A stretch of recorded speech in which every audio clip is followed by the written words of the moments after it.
ومن لم یستطع، اور جو کوئی نہ استطاعت رکھتا ہو، منکم تم میں سے، طولن فراخی کی یا وسعت، ان ینکح المحصنات کہ نکاح کرے آزاد عورتوں سے، المؤمنات مومن عورتوں سے، فمما ملکت ایمانکم تو اس میں سے جو مالک ہیں یا جن کے مالک ہیں تمہارے دائیں ہاتھ، من فتیاتکم اپنی لڑکیوں میں سے، باندیوں میں سے، المؤمنات مومن۔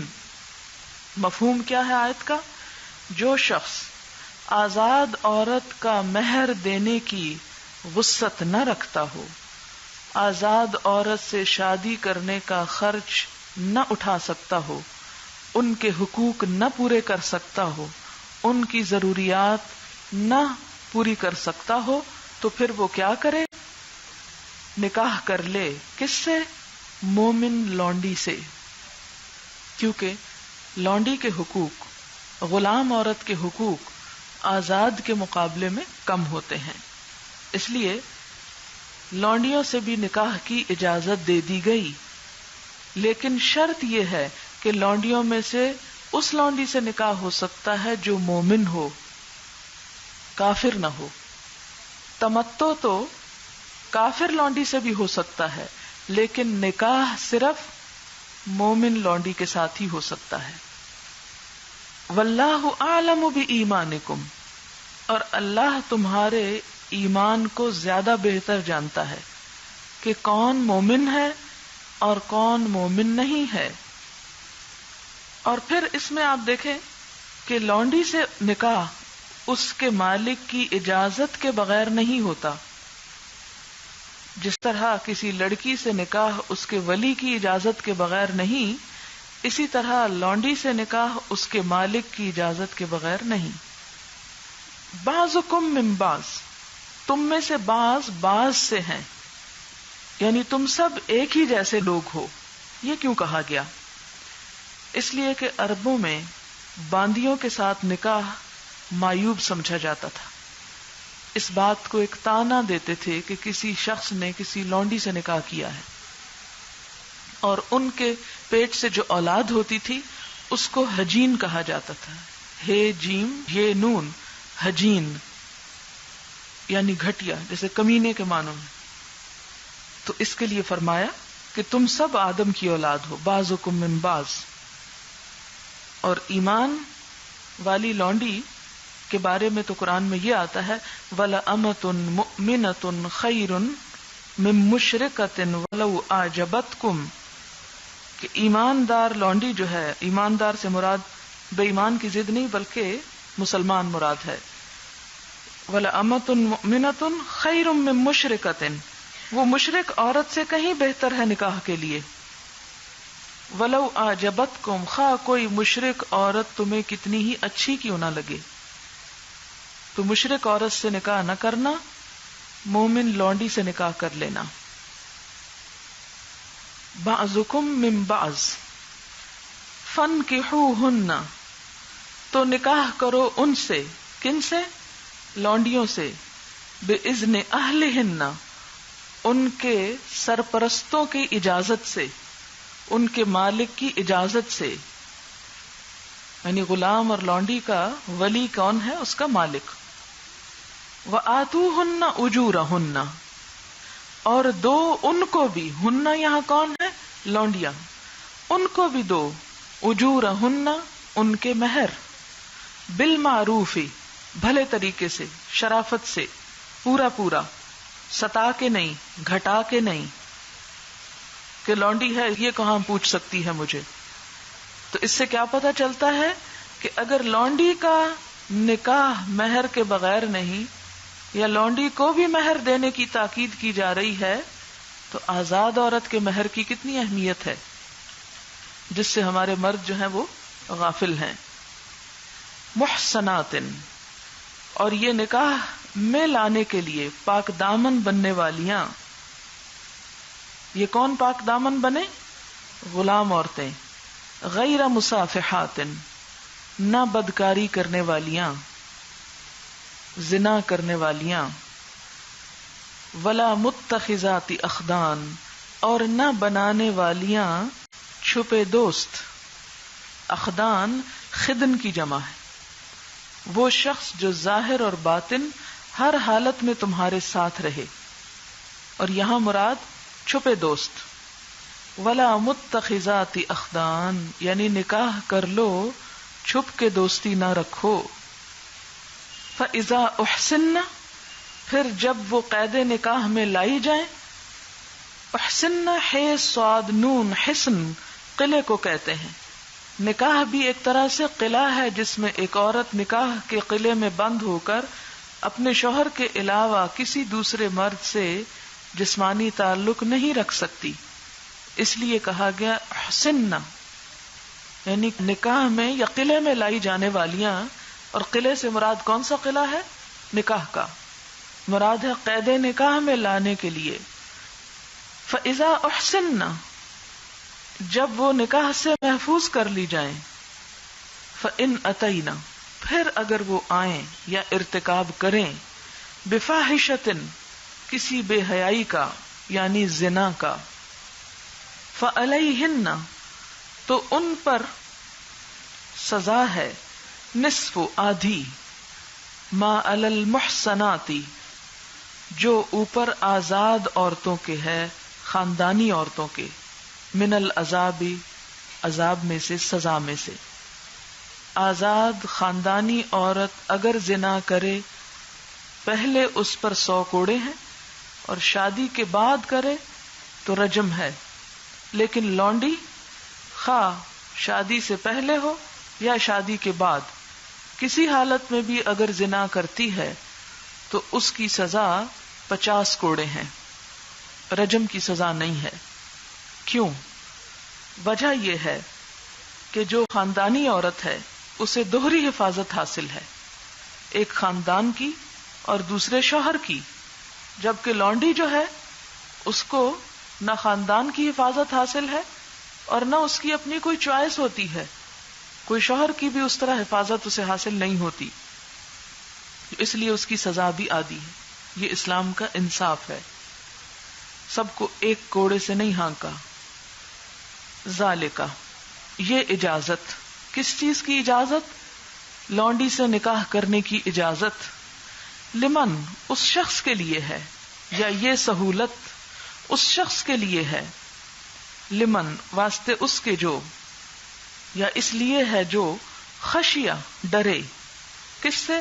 العنتا گناہ سے، بدکاری سے، زنا سے. اناتا کہتے ہیں کسی ایسے مشقت میں پڑنا جس سے نکلنا محال ہو، یا بے حیائی میں مبتلا ہونا. منکم تم میں سے. آپ دیکھیں کہ اہل کتاب کے بارے میں ایک لفظ آپ نے پڑھا تھا ودو ما انتم، یہ چاہتے ہیں کہ تم مشکل میں پڑو. وہاں میں نے آپ کو اس کا ترجمہ مشقت بتایا تھا، لیکن روٹ میں اترے تو عین نون تے بے حیائی اور بدکاری کے لیے بھی آتا ہے. کتنا گہرا معنی اللہ تعالیٰ نے یہاں لفظ کے استعمال سے دیا کہ یہ کیا چاہتے ہیں کہ تم بے حیائی اور بدکاری کا شکار ہو جاؤ. اور آج یہ بات کتنی سچی ہے کہ انہوں نے مسلمان قوم کے اندر ایسی چیزیں انٹروڈیوس کروا کے اسے کس چیز کا عادی کر دیا. ذالک لمن خشی العنت منکم، لونڈی سے نکاح کی اجازت یا سہولت اس لیے دی جا رہی ہے کہ تم میں سے جو کوئی ڈرتا ہو کہ اگر نکاح نہیں کرے گا تو بدکاری کا شکار ہو جائے گا. وَأَن تَصْبِرُوا اور یہ کہ تم صبر کرو، خیر لکم تمہارے لیے زیادہ بہتر ہے. یعنی جب تک نکاح کا موقع نہیں پاتے. اب یہ کس کے لیے ہے؟ اس تیسرے درجے والے کے لیے جو نہ آزاد سے شادی کر سکتا ہے اور نہ لونڈی سے کر سکتا ہے. تو اس کے لیے کیا ہے؟ ان تصبروا، جیسے قرآن پاک میں ایک اور جگہ پر آتا ہے وَلْيَسْتَعْفِفِ الَّذِينَ لَا يَجِدُونَ نِكَاحًا حَتَّى يُغْنِيهِمُ اللَّهُ مِنْ فَضْلِهِ. چاہیے کہ عفت یا پاک دامنی اختیار کریں وہ لوگ جو نکاح کی ہمت نہیں رکھتے یہاں تک کہ اللہ ان کو اپنے فضل سے غنی کر دے. تو پھر وہ نکاح کریں جب ان کے اندر حیثیت کچھ ہو جائے. تو وَأَن تَصْبِرُوا، اس کے دو مفہوم بھی ہو سکتے ہیں. ایک تو یہ کہ اگر نکاح کا کوئی موقع نہیں تو زنا کی کوئی اجازت نہیں، صبر سے کام لو. اور دوسرا یہ کہ لونڈی کے مقابلے میں اگر آزاد عورت سے نکاح کرنے کا موقع ہو تو فی الحال صبر کر لو جب تک کہ وہ موقع نہ آ جائے، تو یہ تمہارے لیے زیادہ اچھا ہے. واللہ غفور الرحیم، اور اللہ تعالی غفور الرحیم ہے، بخشنے والا مہربان ہے. یہاں پر دو لفظ جو ہیں وہ خاص طور پر قابل وضاحت ہیں. یہ تو میں نے ایک دفعہ آپ کو آیات کی وضاحت کر دی کہ آیات آپ کی ذہن میں اتر جائیں. اب تھوڑے سے ذیلی اور ضمنی مسائل میں ڈسکس کروں گی. ایک تو یہاں پر جو لفظ محسنات آیا ہے یہ کئی معنوں میں آیا ہے، اور ہر جگہ اس کا لحاظ رکھنا، اس کا اعتبار رکھنا بہت ضروری ہے، ورنہ آپ غلط ترجمہ کر جائیں گے، مفہوم بدل جائیں گے. قرآن پاک میں احسان یعنی محسنات کا لفظ 4 معنوں میں آیا ہے: شادی، آزادی، پاک دامنی اور اسلام. تو محسنات کے 4 معنی ہوئے: شادی شدہ عورتیں، آزاد عورتیں، پاک دامن عورتیں اور مسلمان عورتیں. سب سے پہلے جہاں والمحسنات آیا تو اس میں پہلا معنی آیا. والمحسنات سے مراد کیا ہے؟ یہاں شادی شدہ، شوہر والیاں. دوسری جگہ پر وَمَن لَّمْ يَسْتَطِعْ مِنكُمْ طَوْلًا أَن يَنكِحَ الْمُحْصَنَاتِ، تو یہاں محسنات جو ہے یہ شادی شدہ کے معنی میں نہیں آیا بلکہ آزاد کے معنوں میں آیا. دوسرا معنی ہو گیا. اور اس کے بعد آگے آ رہا ہے محسنات غیر مصافحات. تو یہاں محسنات کا معنی نہ تو شادی شدہ اور نہ ہی آزاد، یہاں مراد ہے پاک دامن بننے والیاں، پاک دامنی تیسرا معنی مراد ہے. ٹھیک ہے. اور پھر چوتھی جگہ فَعَلَيْهِنَّ نِصْفُ مَا عَلَى الْمُحْصَنَاتِ، یہاں آزاد مراد ہیں، خاندانی عورتیں اور مسلمان عورتیں بھی مراد ہیں، کیونکہ لونڈی جو ہے وہ کافر بھی ہو سکتی ہے، مشرک بھی ہو سکتی ہے. ایک تو یہ بات سمجھنے کی تھی، امید ہے آپ نے واضح کر لی ہوگی، اور جب آپ آئندہ انشاءاللہ پڑھائیں گے تو یہ چیز آپ کے اپنے ذہن میں پہلے واضح ہونی چاہیے کہ 4 معنوں میں سے کون سا معنی مراد ہے. دوسری بات یہ ولا متخذات اخدان، اور نہ بنانے والیاں چھپے دوست. اس میں اسلام کا ایک بہت سنہرا اصول ہم سب عورتوں کو پتہ چلتا ہے. اسلام میں ایک عورت کی عزت و عصمت بڑی قیمتی چیز ہے. عورت کوئی بکاؤ مال نہیں یا دوسروں کے لیے صرف سامان لذت نہیں. اس لیے عورت کو اپنی حفاظت اور اپنی عزت و عصمت کی حفاظت کی تلقین کی گئی، تعلیم دی گئی، اور اس کے لیے کسی مرد سے چھپی دوستی رکھنا منع کر دیا.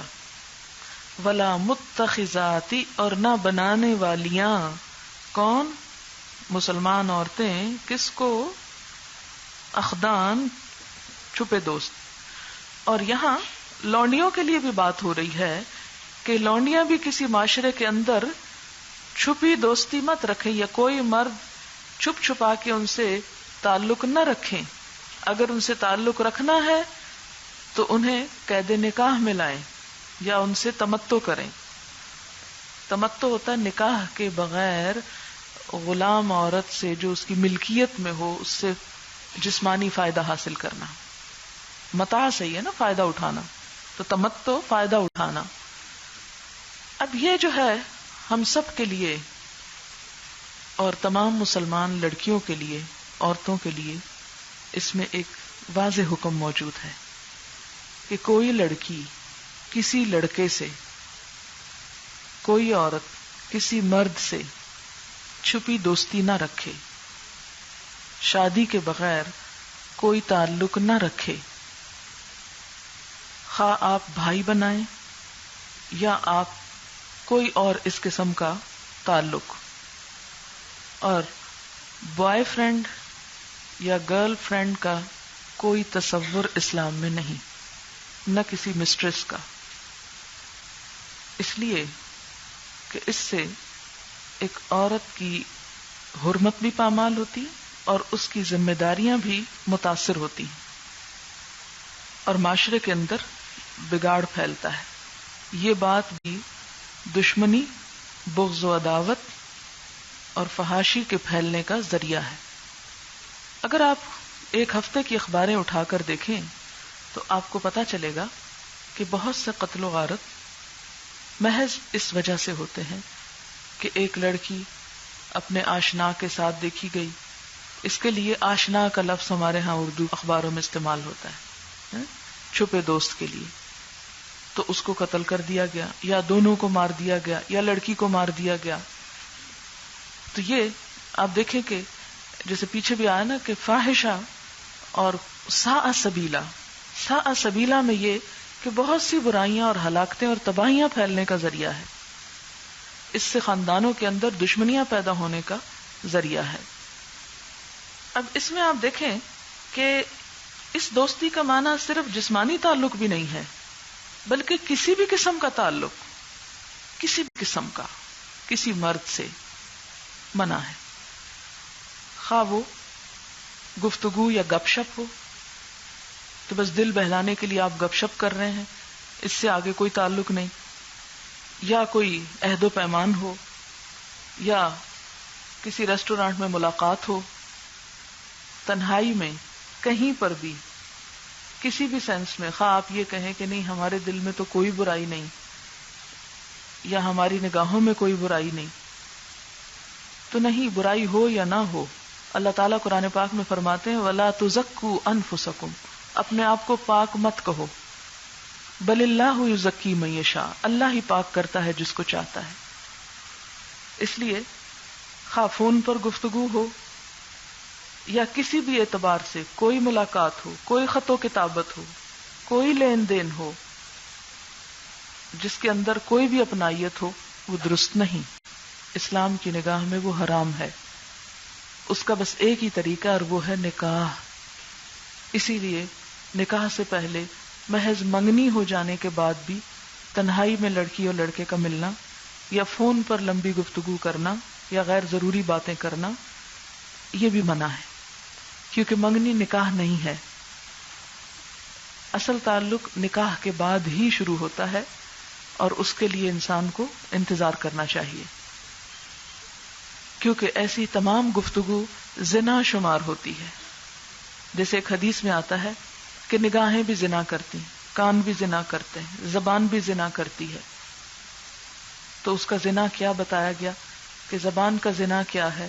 ایسی کوئی گفتگو کرنا جو ایک شوہر اور بیوی کے درمیانی ہو سکتی.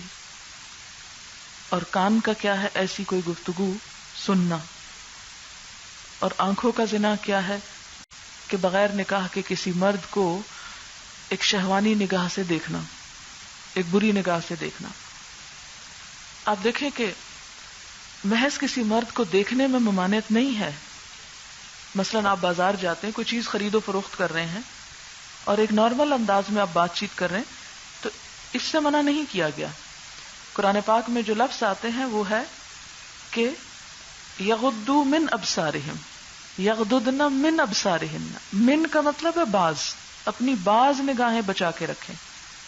اب وہ کوئی اور نہیں آپ کو بتا سکتا کہ آپ کی یہ نگاہ ٹھیک ہے یا غلط ہے، وہ آپ کا دل ہی آپ کو بتائے گا کہ آپ کیا کر رہے ہیں. تو یہ تمام چیزیں جو ہیں حرام میں آ جاتی ہیں. کسی مومن عورت کے لیے، کسی مسلمان لڑکی کے لیے اس کا ایمان اور تقوی اسے اجازت نہیں دیتا کہ ایسے کسی تعلق کو کسی بھی شکل میں باقی رکھے. جس کے دل میں بھی اللہ کا ڈر ہو اسے اس سے باز آ جانا چاہیے. یہ تو ہوئی ایک بات جو یہاں سے پتہ چلی. دوسری بات، اسلام میں لونڈی کی حیثیت اور لونڈیوں سے متعلق جو لوگوں کے کنفیوژن ہے اس سے متعلق ہے. لونڈی کی حیثیت کو سمجھنے کے لیے آپ کو غلامی کے بارے میں تھوڑا سا جاننا ضروری ہے. یہاں پر لفظ استعمال ہوا الا ما ملکت ایمانکم، اور یہ لفظ کئی دفعہ قرآن پاک میں استعمال ہوگا. کہ جن کے مالک ہیں تمہارے دائیں ہاتھ. تو دایاں ہاتھ جو ہے قوت یا ملکیت کی نشانی، کیونکہ لین دین میں عموماً طاقتور ہاتھ یہی ہوتا ہے، اسی سے ہم کوئی چیز لے کے اپنی ملکیت میں رکھتے ہیں. اس لیے اس کو یعنی پوزیشن کے لیے استعمال کیا گیا کہ جو تمہاری پوزیشن میں ہو. لونڈی کا لفظ جو ہی ہمارے سامنے آتا ہے تو ذہنوں میں اسلام کا ایک غلط تصور پیدا ہونے لگتا ہے. طرح طرح کے سوال ابھرتے ہیں. عورت کے حقوق کی پامالی کا خیال آتا ہے، اور ہم کہتے ہیں کہ اسلام تو انسانیت کے حقوق اور عورتوں کے حقوق کا علمبردار ہے. پھر یہ لونڈی کی اجازت کیوں دی گئی اور کیوں باقی رکھی گئی؟ اور یوں محسوس ہوتا ہے کہ جیسے اس دور کے مسلمان وحشی مرد تھے جو اپنی خواہشات کے لیے عورتوں کو غلام بنا کے رکھتے تھے، اور اس قسم کا تصور دے کر اسلام پر ایک سیاہ دھبا لگا دیا جاتا ہے کہ کوئی شخص اس کی طرف متوجہ نہ ہو. عربی میں غلامی کے لیے لفظ رق استعمال ہوتا ہے، رے قاف قاف رق، اور رقیق کہتے ہیں مملوک کو، غلام کو. اور رقت کا لفظ آپ نے سنا ہوگا، فلاں کے دل میں بڑی رقت ہے، یہ غلظہ کا اپوزٹ ہے.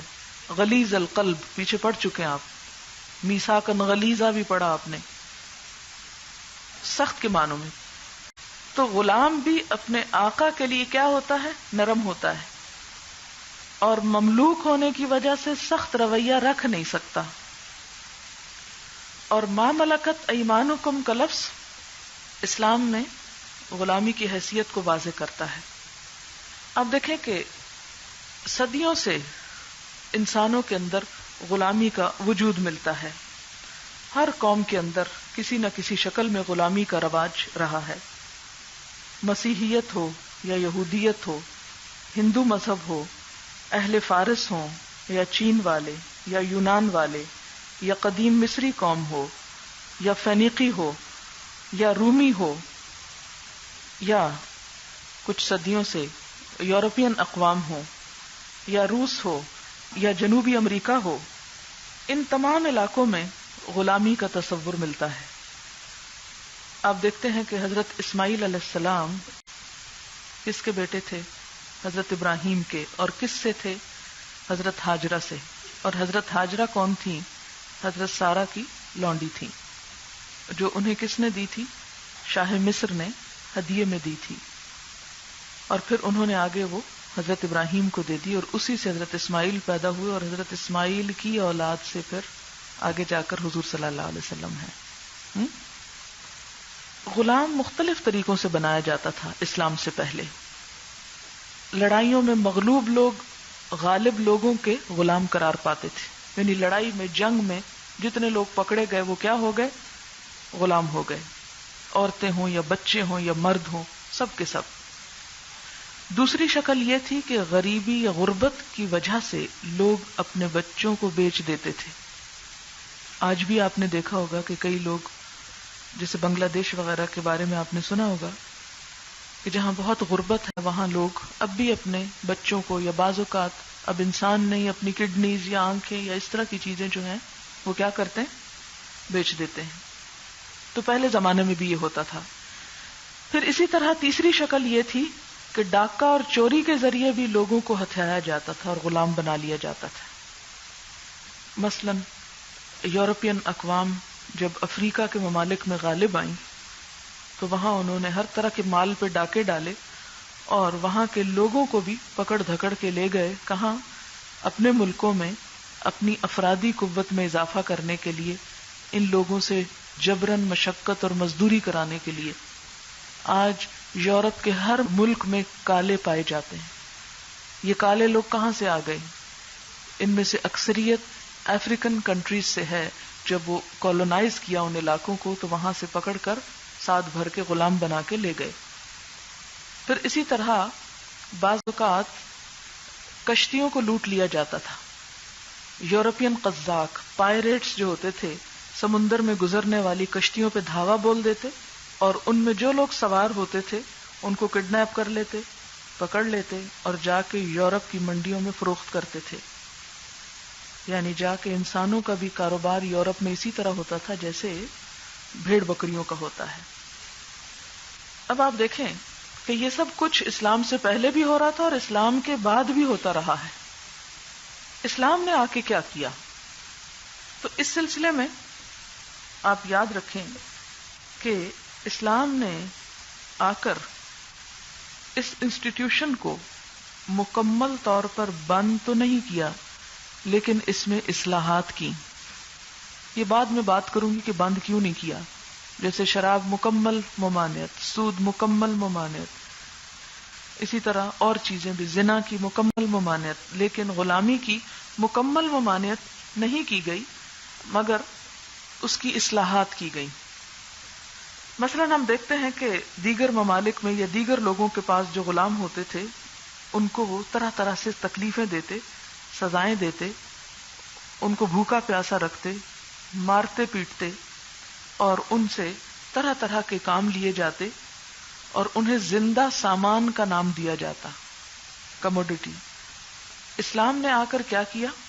ان کو عزت سے نوازا، ان کو مارنا قتل کرنا حرام قرار دیا، حتیٰ کہ انہیں گالی دینے اور ان کی توہین کرنے سے بھی منع کیا اور ان کے ساتھ احسان کا سلوک کرنے کا حکم دیا.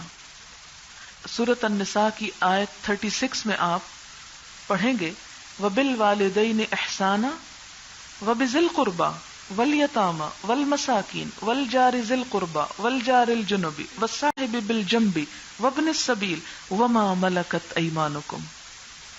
والدین کے ساتھ احسان کرو، رشتہ داروں کے ساتھ اور بہت سے اور لوگوں کے ساتھ. ذکر کرتے کرتے اور کس کے ساتھ احسان کرو؟ وَمَا مَلَكَتْ أَيْمَانُكُمْ. اپنے لونڈی غلام کے ساتھ بھی احسان کا برتاؤ رکھو. یعنی جیسے والدین کے حقوق ہیں ایسے ہی اور لوگوں کے بھی اپنے اپنے حقوق کے ساتھ لونڈی غلام کے بھی حقوق ہیں. نبی صلی اللہ علیہ وسلم کا ارشاد ہے یہ تمہارے بھائی اور تمہارے خادم ہیں جنہیں اللہ نے تمہاری ملکیت میں دیا ہے. جس کے قبضے میں اس کا بھائی ہو وہ جو کچھ خود کھاتا ہے اسے کھلائے، جو خود پہنتا ہے اسے بھی پہنائے، اور ان کی طاقت سے زیادہ انہیں کام کی تکلیف نہ دو، اور اگر ایسے کام کو ان پہ ڈالو تو ان کے ساتھ تعاون بھی کرو. یعنی اگر انہیں کام دیا ہے تو ان پہ نہ ڈال دو بلکہ خود بھی شامل ہو جاؤ کرنے کے لیے. یہ صحیح مسلم کی روایت ہے. اور فرمایا جو شخص اپنے غلام کو تھپڑ مارے یا ضرب لگائے تو اس کا کفارہ یہ ہے کہ وہ اسے آزاد کر دے. پھر اسی طرح غلام کو غلام کہنے سے بھی منع کیا گیا. اس سے زیادہ اور آپ کیا چاہیں گے کہ غلام کو غلام بھی نہ کہو. بخاری کی ایک حدیث ہے اس میں آتا ہے کہ لا یقولن احدکم عبدی و امتی. تم میں سے کوئی بھی اپنے غلام کو یہ نہ کہے میرا غلام میری باندی، اور نہ غلام کہے کہ میرا پروردگار میرا آقا، بلکہ کیا کہو فتایا و فتاتی، میرا بچہ میری بچی. یعنی اپنے بچوں کی طرح یا جن سے تم محبت کرتے ہو وہ والے الفاظ ان کو بھی دو. اور غلام کو چاہیے کہ وہ کیا کہے سیدی و سیدتی، جیسے کسی بڑے کو ایک عزت کا لقب دیتے ہیں. فَإِنَّكُمْ الْمَمْلُوكُونَ وَالرَّبُّ اللَّهُ عَزَّ وَجَلَّ. کیونکہ تم سب ہی غلام ہو، یعنی سارے انسان ہی غلام ہیں، لیکن کس کے؟ اللہ کے. جو رب ہے وہ اللہ ہی ہے عز وجل. تو حدیث میں کیا ہے؟ ہم اخوانکم وخولکم، یہ تمہارے بھائی بھی ہیں اور خادم بھی ہیں. ٹھیک ہے تمہارا کام کرتے ہیں لیکن تمہارے بھائی بھی ہیں. پھر اسی طرح ہم دیکھتے ہیں معرور بن سوید سے روایت ہے کہ ہم مقام ربضہ میں حضرت ابو ذر غفاری کے پاس حاضر ہوئے تو دیکھا ان پر ایک چادر ہے اور اسی طرح کی چادر ان کا غلام بھی اوڑے ہوئے ہے. ہم نے کہا کہ اگر آپ اپنے غلام کی چادر بھی خود استعمال کر لیتے تو پورا ایک لباس بن جاتا اور اس کو کوئی اور کپڑا پہنا دیتے. تو انہوں نے کہا میں نے رسول اللہ صلی اللہ علیہ وسلم سے سنا ہے، فرماتے تھے تمہارے غلام تمہارے بھائی ہیں جن کو خدا نے تمہارے قبضے میں دیا، بس جس کا بھائی اس کے قبضے میں ہو اسے چاہیے کہ جو خود کھائے اسے کھلائے، جو خود پہنے اس کو پہنائے، اور کسی ایسے کام کی زحمت اس کو نہ دے جو اس کے لیے ناقابل برداشت ہو، اور اگر اس کو ذمہ داری دے تو خود بھی اس میں شریک ہو جائے. پھر آپ دیکھیں کہ عمومی طور پر غلام بنانے کے فوائد اور حکمتیں کیا ہیں. آپ دیکھیں کہ جیسے پیچھے بتایا کہ دنیا میں غلام بنانے کے مختلف طریقے تھے، جنگ بھی تھی اور جنگ کے علاوہ ڈاکہ لوٹ مار بھی تھا، اور اس طرح دوسرے طریقوں سے بھی کڈنیپ کر لیا جاتا تھا. لیکن اسلام نے باقی تمام طریقے ابالش کر کے صرف ایک طریقہ باقی رکھا، اور وہ ہے جہاد کے ذریعے جو لوگ پکڑے ہوئے آئیں ان کو غلام بنا لیا جائے. سوال یہ پیدا ہوتا ہے کیوں؟ تو بڑا ظلم ہے. ابھی آپ کو آگے بتاؤں گی کہ اس کی اجازت کیوں دی گئی. پہلی بات تو یہ کہ اسلام میں کوئی جنگ دنیا کمانے کے لیے نہیں ہوتی. وہ اقبال کا شعر بھی ہے اور پیچھے آپ پڑھ بھی چکے ہیں جنگ احد بدر میں، نہ مال غنیمت نہ کشور کشائی، شہادت ہے مطلوب و مقصود مومن. کہ مسلمان اس لیے نہیں جنگ کرتا کہ اسے مال غنیمت ملے یا اسے کشور کشائی یعنی جھنڈے لہرانے کا موقع ملے، بڑے بڑے علاقے فتح کر کے ان میں اپنی بڑائی قائم کرے. اس کا اصل مقصد کیا ہے؟ شہادت کے حق کی گواہی دے، لوگوں کو بتائے، انہیں ظلم و استبداد سے چھڑائے.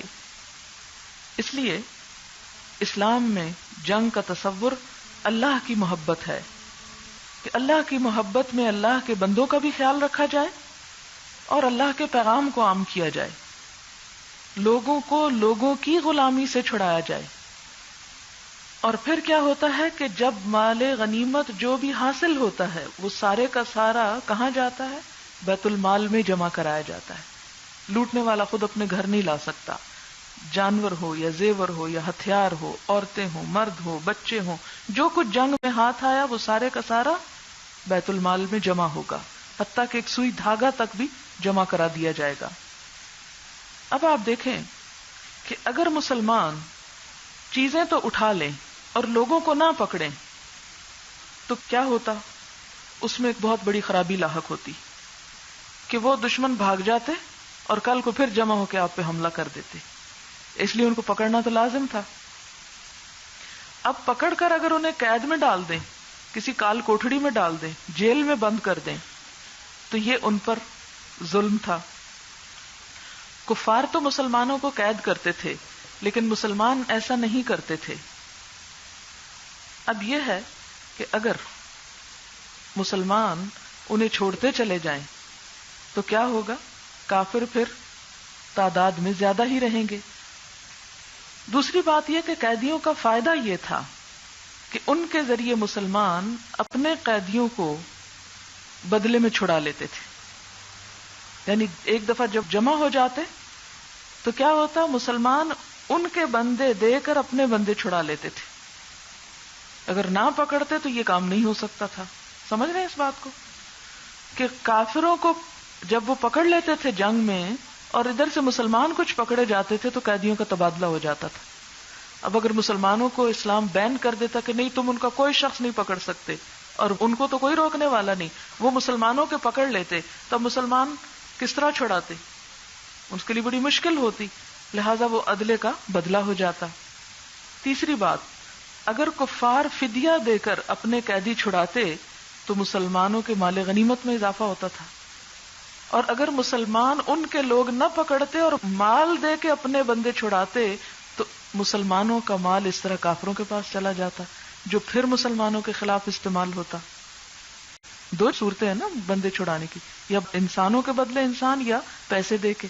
تب اگر مسلمان پیسے دے کے اپنے لوگ چھڑا رہے ہیں تو اس میں بڑا نقصان ہے کہ مسلمان مالی طور پہ کمزور ہو رہے ہیں اور کافر مادی اعتبار سے مضبوط ہو رہے ہیں.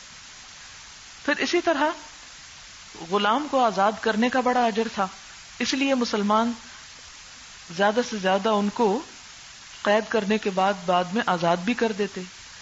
بعض قیدی مسلمانوں کے حسن سلوک کی وجہ سے مسلمان بھی ہو جاتے. اس طرح اسلام کی تبلیغ کا بھی موقع ملتا کہ وہ مسلمانوں کے پاس آ کر ان کے گھروں میں رہتے. جیلوں میں بند کرنے سے تو کیا ہوتا ہے؟ جرائم بڑھتے ہیں. جب وہ ان کے گھروں میں ان کے بیٹی اور بیٹا بن کے رہتے تو کیا ہوتا؟ ان کے حسن سلوک سے متاثر ہو کر اسلام قبول کر لیتے. اور یہی وجہ ہے کہ ہم دیکھتے ہیں کہ بہت بڑی تعداد مفسرین، محدثین، علماء اور بادشاہوں کی مسلمانوں کے اندر کن کی ہے؟ غلاموں کی ہے. اب تک جو میں نے بات کی وہ کس کی تھی؟ مرد اور عورت، بچے سب ملے جلے.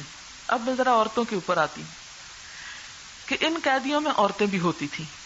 اسلام میں میدان جنگ یا جہاد کے علاوہ ہر دوسری صورت کس کی؟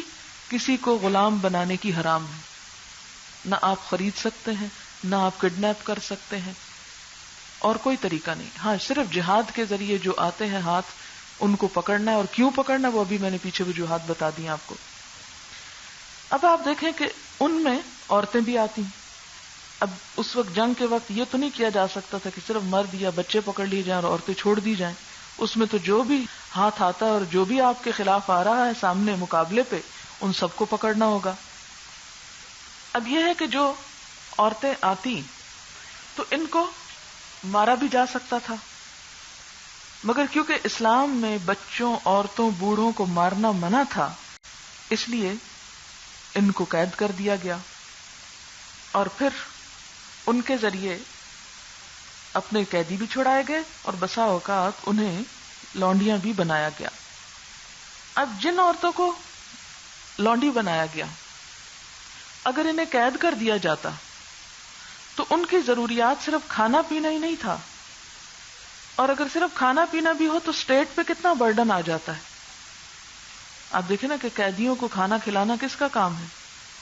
اسٹیٹ کا کام ہے. جیل بھر دیں گے تو وہ ایک بوجھ پڑ جائے گا اسٹیٹ کے اوپر. اور دوسری طرف آپ دیکھیں کہ پھر کئی ایک خرابیاں پیدا ہوتی ہیں جب وہاں پر اگر مرد اور عورتیں اکٹھے رکھے جائیں تو خرابی، الگ مرد رکھے جائیں تو خرابی، ہومو سیکشوالٹی جو آج بھی بڑی عام ہے ان جیلوں وغیرہ میں. اور اگر عورتیں ہیں تو ان کے ساتھ ایک ظلم کہ ان کی طبعی فطری ضروریات اور جذبات کی سیٹسفیکشن کے لیے کوئی سامان نہیں. اور اس طرح ایک فحش کا دروازہ کھل جاتا. اب اگر اسلام یہ کہتا کہ ہاں تم ان عورتوں کو جیل میں تو نہ رکھو، گھروں میں رکھ لو، ان سے خدمت لو، کام لو، لیکن ان سے کوئی اور تعلق نہیں رکھ سکتے، تو اس کا ریزلٹ کیا ہوتا؟ کیا یہ پاسبل تھا؟ فیزیبل تھا؟ نہیں. کہ ایک نوجوان عورت گھر میں کام کر رہی ہے، اور یہ بھی نہیں کہ وہ چند دن کے لیے یا چند مہینوں کے لیے یا تھوڑی دیر کے لیے آتی ہے اور کام کر کے چلی جاتی ہے، وہ مستقل طور پر اس کی ملکیت میں دے دی گئی ہے. اور اب یہ کہا جائے کہ وہ اس سے کوئی جسمانی تعلق نہ رکھے تو یہ ایک ظلم تھا اس مرد کے لیے بھی اور عورت کے لیے بھی جو شوہر کے بغیر رہ رہی ہے. اس کے لیے اسلام نے پھر کیا اجازت نکالی کہ اس عورت سے جو کسی مرد کی ملکیت میں ہو اس سے تمتع یعنی جسمانی فائدہ بھی اٹھائے. اب یہ تمتع کیا ہوتا ہے؟ ایک تو مرد اور عورت کا جسمانی تعلق نکاح کے ذریعے ہوتا ہے، اور ایک تعلق جو ہے وہ نکاح کے بغیر ملکیت کے ذریعے ہے.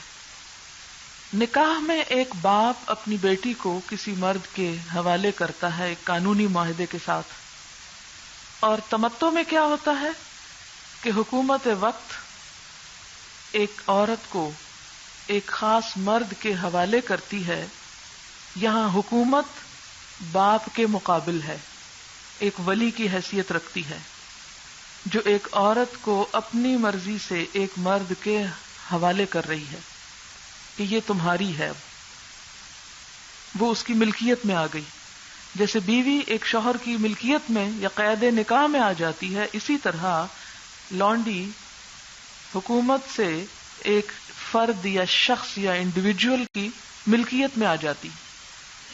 جس طرح نکاح میں جسمانی تعلق حلال ہے، اسی طرح اس ملکیت کے بعد اس آقا اور غلام عورت کا جسمانی تعلق حلال ہو گیا.